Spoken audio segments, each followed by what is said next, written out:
Oke, baik. Selamat pagi untuk kita semua. Oke guys, nah pada kesempatan kali ini kami akan membuat apa? Podcast mengenai buah roh dalam rangka memenuhi agama ujian agama Kristen, KPTS penilaian tengah semester agama Kristen. Nah di sini saya Nelson akan memimpin sebagai moderator dan sini ada Teku dan di sini Oke, jadi mereka dua ini adalah teman saya. Kami sama-sama satu kelas, itu kelas 11. Nah, temanya tadi sudah sempat disinggung yaitu mengenai buah roh. Oke, langsung aja guys. Saya mau tanya nih kepada Teku sama Ellison. Apa yang kalian ketahui tentang buah roh? Buah roh itu seperti apa? Kayak gitu. Mungkin bisa dijawab, terserah mau siapa duluan aja, tidak apa-apa. Ellison dulu, Teku dulu atau Ellison bebas. Oke, baik dari saya dulu ya. Menurut saya itu ya, buah roh adalah hal-hal baik yang bisa kita lakukan gitu, yang sudah diajarkan sama Tuhan kita dari Yesus Kristus gitu. Yang buah roh gitu, hal-hal baik lah gitu. Oke, kalau dari Ellison? Kalau menurut saya sih buah roh itu kayak seperti kita punya sikap yang harus dilakukan dalam kehidupan kita sehari-hari menurut ajaran dari firman Tuhan gitu, dalam Alkitab. Oke, itu kan berarti kan buah roh itu kan identik dengan perbuatan roh kayak gitu. Nah, dia punya lawannya itu apa? Lawan dari buah roh. Daging. Oh ya, berarti perbuatan daging. Nah, saya tanya lagi pada teman dua, apa yang kalian pahami tentang perbuatan daging? Perbuatan daging. Tadi kan buah roh itu kan hal-hal yang baik. Kalau perbuatan daging itu seperti apa? Ini seperti tadi begitu tadi kan sudah disinggung kalau itu berlawanan, berarti hal-hal yang negatif gitulah, lawannya dari buah roh itu sendiri gitu. Mungkin dari saya begitu. Kalau menurut saya sama juga, perbuatan yang melawan dari hukum Tuhan begitu, berlawanan dengan buah roh begitu. Oke, jadi gitu ya guys. Untuk sebagai gambaran besarnya, buah roh itu mengenai hal-hal yang baik yang bisa kita lakukan ataupun yang telah diajarkan oleh Tuhan Yesus Kristus kepada kita. Nah, sedangkan kalau untuk perbuatan daging itu hal-hal yang ditawarkan oleh duniawi kayak gitu, yang tidak diajarkan oleh Yesus Kristus atau yang tidak diinginkan oleh Yesus Kristus kita lakukan dalam kita punya kehidupan sehari-hari. Nah, itu ayatnya kita temukan di mana kira-kira? Di Galatia 5 ayat 22 sampai 23. Iya, itu kalau teman-teman mau cari tentang buah roh boleh cari di Galatia 5 ayat 22 sampai 23. Itu tentang buah roh. Tapi di atasnya itu ada perbuatan daging. Di ayat sebelumnya itu ada perbuatan daging kayak gitu. Oke. Nah, sekarang kita akan lanjut ke yang kedua gitu. Itu apakah pernah teman-teman kalian tuh berada di mana kegiatan perbuatan daging itu menguasai kalian kayak gitu? Pernah ada tidak? Misalkan perbuatan daging itu kan hal-hal yang tidak baik kayak gitu. Misalkan malas itu kan tergolong tidak baik kayak gitu. Nah, kira-kira teman-teman tuh pernah malas gitu ataupun ada hal-hal lain kayak gitu kayak tidak? Kira-kira kalau ada mungkin boleh diceritakan kayak gitu. Mungkin ada kebencian kepada teman ataupun Kalau begitu sih kayaknya sering sih. Kayak dalam kehidupan sehari-hari kayak semacam mungkin kayak emosi begitu maki-maki teman. Ya, benar.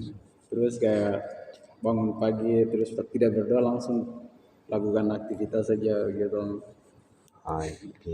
Seperti itu. Terus kayak biasanya kan kalau kayak anak-anak yang tinggal yang orang tua begitu melawan orang tua, tidak mau dengar-dengaran. Iya, jadi itu adalah contoh-contoh kita hidup dalam perbuatan daging kayak gitu. Itu tentu saja kalau misalnya kayak orang tua begitu, paling orang tua menjadi lebih kesusahan kayak gitu dalam bekerja kayak gitu. Nah, kita sebagai anak gitu harus Membantu. Iya, membantu orang tua guys, biar kita punya buah-buah roh dalam kita punya hidup kayak gitu. Nah, kalau Teguh bagaimana? Apakah pernah mengalami hal yang serupa? Mungkin serupa iya, karena kebetulan kan kita di satu komunitas gitu di asrama gitu. Jadi pasti maksudnya bukan masalah, cuman kayak lebih kayak apa, kita rasa tuh memang bercanda, cuman itu kayak bisa jadi tuh kayak perbuatan daging yang menguasai kita begitu. Misalkan kayak seperti tadi teman Elisa bilang kalau kita saling apa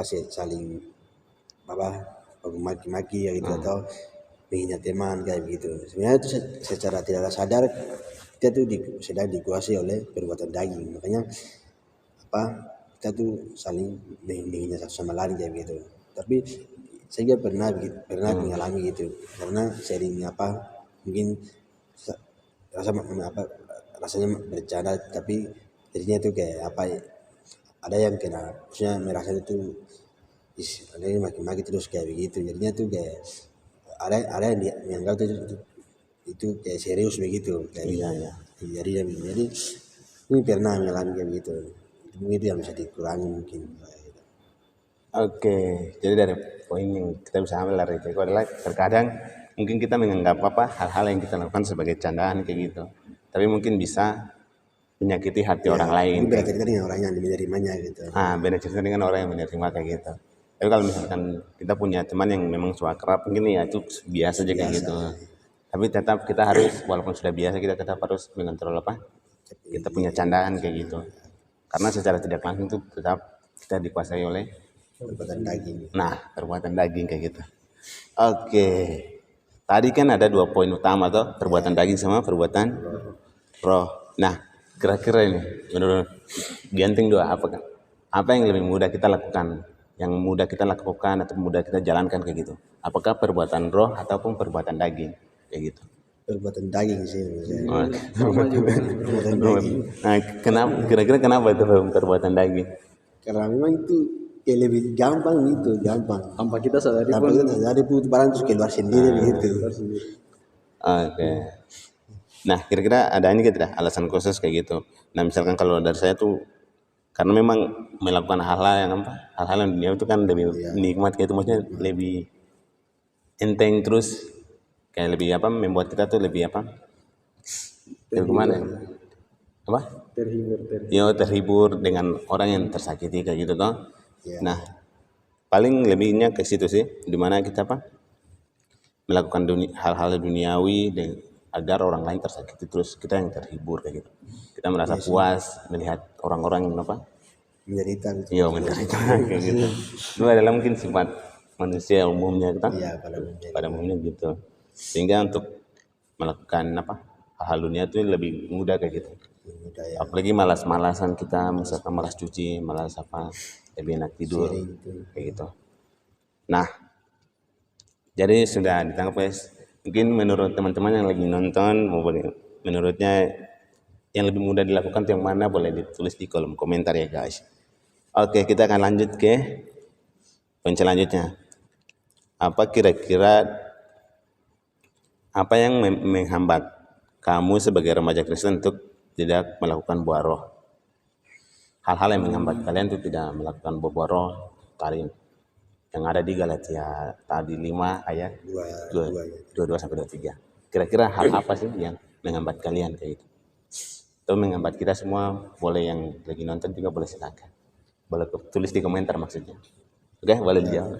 Baik, kalau menurut saya sih apa yang mungkin karena kita kan lagi masanya lagi masa remaja atau remaja itu kan dimana pertemuan dari masa anak-anak ke dewasa gitu. Di situ tuh pasti banyak goncangan gitu, dalam arti kayak orang bilang tuh jati diri gitu. Jadi pasti rasa ingin tahu, saya pengen tahu yang pasti banyak gitu. Nah, disitulah kita titik kelemahan gitu untuk melakukan hal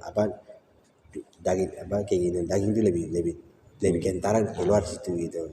Nah, situ jadi mungkin kalau menurut saya itu kayak hal mungkin itu keinginan untuk mencari jati diri itu yang menghambat kita untuk melakukan hal-hal itu.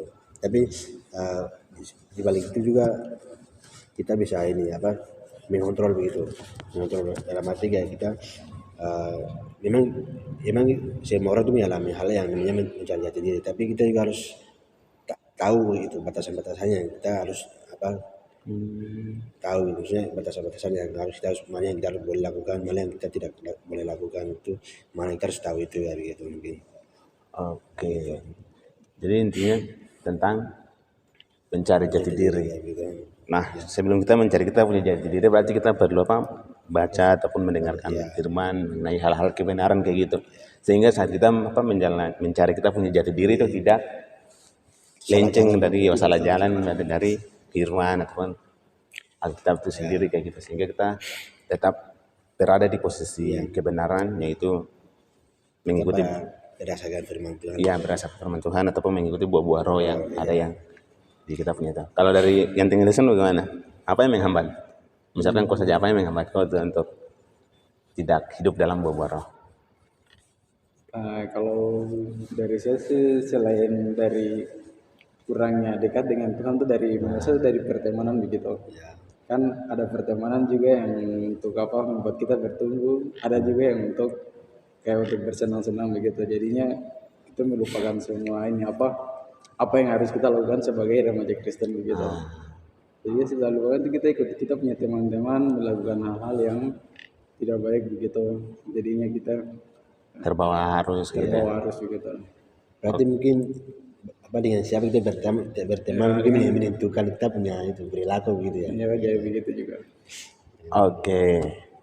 Nah, di sini Elison angkat pertemanan dan Teguh angkat mencari kita punya jati diri.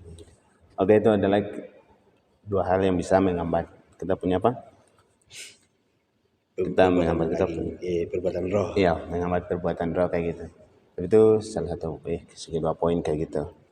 Nah, oke, dengan itu sudah berakhir, cuman saya akan menyimpulkan sedikit ataupun merangkum secara keseluruhan pembahasan untuk kali ini kayak gitu. Pertama tadi kita menentukan bahwa buah roh itu punya teman, yaitu buah keinginan daging. Perbuatan roh itu punya lawan apa? Perbuatan baik. Ya, perbuatan daging. Itu adalah dua hal yang perlu kita tekankan kayak gitu. Nah, dari situ kita lihat bahwa yang mudah dilakukan itu adalah perbuatan daging. Karena untuk melakukan perbuatan roh itu kita butuh konsisten, terus kita butuh Tuhan ada dalam kita, dan kita juga perlu banyak baca firman kayak gitu untuk melakukan hal-hal kayak gitu. Nah, tadi mungkin teman-teman sudah membagikan mengenai hal-hal yang mungkin menghambat kita punya hidup dalam roh, ya itu mungkin bisa teman-teman dengar sendiri tadi. Baik, mungkin kalau misalkan teman-teman punya pandangan tersendiri, boleh tulis di kolom komentar. Oke, dengan begitu pembahasan kali ini sudah sampai di sini aja guys ya. Mungkin tidak sampai 15 menit, tapi tidak apa-apa. Thank you buat teman-teman yang nonton. Ketemu lagi di pembahasan selanjutnya. Dah.